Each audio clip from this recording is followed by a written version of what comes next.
Greetings, YouTubians, and welcome back to Wayne Sharp World, where we have found ourselves facing another Monday in the beginning of another week, meaning you know what time it is. Wayne Sharp Week, highlighting the knives that are going to be in my pocket for the next 5 days. Now, before I go any further into this little lineup I got for you, I want to give a huge shout out to all of my sponsors up here, DLT Trading, Mojave Outdoor, and White Mountain Knives. Look them up for all of your knife and EDC needs, and we've got a good one in this week's lineup from White Mountain Knives. Easily one of the highlights of this week's carry, a very, very nice piece, and we're going to get into that in just a second. But guys, we're getting so stinking close. 10,000 subscribers. Last I saw, I was 6 subscribers away. As soon as we hit that, I will be putting in the work to creating a episode for that giveaway and that celebration. I'm really looking forward to that. I know that all to you guys and gals, so thank you very much for your support. Now, with that being said, let's get right into it and take a look at what's going to be in my pocket for the upcoming week. And we're going to start off with a new knife, a front flipper. This here is the Petrified Fish Mini Beluga. If you guys saw my original review of the Beluga, not the Mini, obviously, this is a smaller version of it. I'm not going to say too much because I'm still in the review process of this knife, and I will be recording a full review of this knife to show you guys. But so far, things are going pretty good. There's been some upgrades. There's been a lot of nice things done to this guy right here that I am very excited about. I'm very impressed with Petrified Fish on this knife right here. I'll cover all that in the full review, but so I don't want to go too deep into it. But again, this will be in the pocket, the Petrified Fish Mini Beluga. Next up, we've got a good one from Finch Knives. One of my favorites from them, this here, is the Finch Drifter. And this is just a sweet little knife. It could be a 5th pocket carry for some. For me, it's just big enough to be a primary carry on just a nice regular laid back day. If I know I'm not going to be doing anything too heavy or need too big of a knife, this is a very good knife to throw in the pocket. It looks good.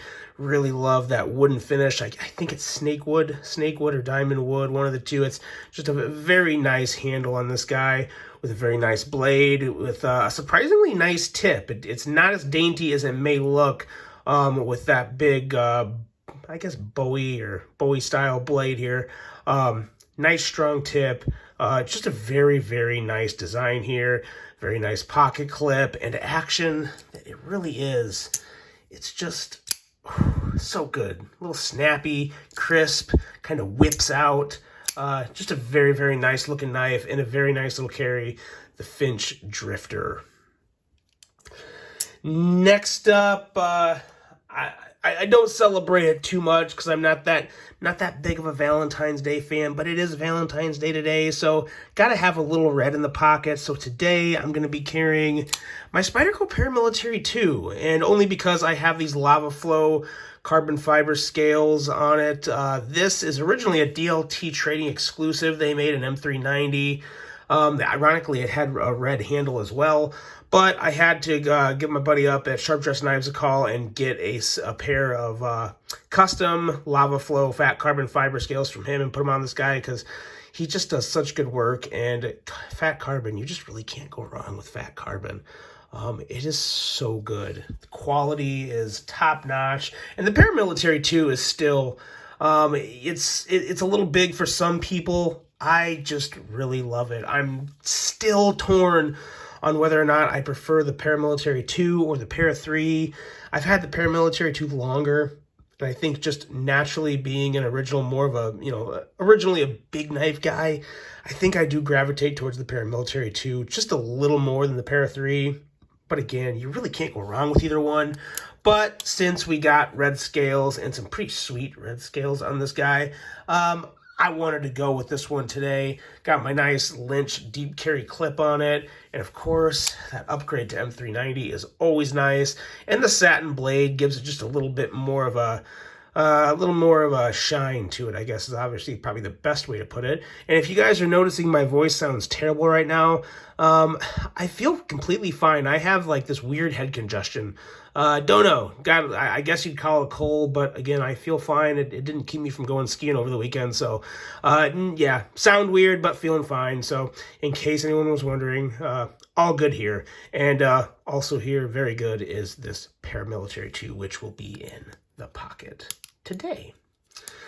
Next up, we've got this exclusive from White Mountain Knives here, and it is none other than this behemoth right here.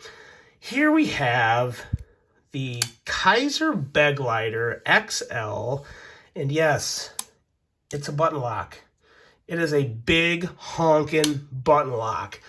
And I'm also in the review process of this guy, so I don't want to say too much about it. But I'm just going to say this. This is 100%, and this is no news to anyone. A lot of people know this. A lot of people already predicted it. So this is by no means breaking news, but this is the year of the button lock in the knife industry. I'm not saying it's the only year. I think there's going to be a lot more button locks coming up down the road. I think the button lock mechanism, button locking mechanism has a very, very bright future in the knife industry. For a few reasons. One is because of just this very, very high fidget factor. And also, I think it is a very reliable lock as long as it's done right. Kizer did a really good job with this one so far from what I've experienced. I'm going to take it through the full test run this week, and I will have a full review probably, hopefully by the end of this week, maybe into the weekend. Letting you guys know what I think about this. Worst case, early next week. Don't hold me to it. Got a lot going on right now, but really looking forward to writing together a review of this because Kizer did a lot of good things here. And White Mountain Knives, once again, has another exclusive that they knocked out of the park. I'm telling you guys, I've had a few people now that have said, man, I'm glad you said White Mountain Knives because I hadn't heard of them. Now I've been buying from them, and I prefer to just buy all my knives from them. So they're definitely worth taking a look at, and this is a prime example why. They do amazing collaborations. They have top-notch customer service, and again, they bring very unique pieces to the market available for sale, and that is not something that everyone can say. I do think all these retailers up here are really good at that, but this is a very good example from White Mountain Knives, and it is just one, if you like a high fidget factor, if you like big knives, if you like a beautiful drop point blade. And a lot of us have probably already enjoyed the Kizer Begleiter. Me, not so much. This is my first ever Begleiter in any form. So I'm excited to carry this, check this guy out, and very excited to give you guys a review of this knife and let you know what I think the Kizer Begleiter XL button lock, a White Mountain Knives exclusive. And next up and last up, the next knife coming up, I hope eventually becomes a button lock. This is one of my favorite budget knives of all time, and I want a button lock version of it. That is the CEVI Brazen. I really do. You know, I was looking at this guy, and I thought it really needs a button lock without changing anything else on the knife. Keep the flipper, keep the thumb studs, keep this nice slicey 14C 28N blade steel. Keep everything about it the same. Maybe change the pocket clip a little, but put a button lock on it. It'd be amazing. It would be one of my favorite budget button locks of all time. I'm assuming CEVI could design this and have it come in right around that $72.50 mark or $72.50 mark, which is what I think the Cogent and the Altus both come in at. Totally reasonable, totally fine. It would be amazing if this could be a button lock, because it's already just a great knife as is. Right now, you can pick one of these guys up for $50, and you really just can't go wrong with it. The action on thumb studs is fantastic. Regular thumb flip is good. The flipper is to die for. There's really, in terms of fidget and deployment, it's really, really hard to beat this knife, especially at $50. If anyone came up to me and said, hey, you can only recommend one knife for me at $50 or less, what would it be? It would be this one. In all honesty, it would be the CEVI Brazen. And man, I just keep thinking what could be with a button lock on this knife. It would be phenomenal. Hopefully CEVI's already a step ahead of me on that and they're planning it. I hope so. I really do. Time will tell. But there we go, guys. there is my lineup for the week. Let me know what you guys think. I really hope you enjoyed this one. Hope you guys are all having a good start to your Monday. If you have a Valentine, celebrate it. Let them know you care. Let them know you care every day, though, because that's a lot more important than just one day out of the year.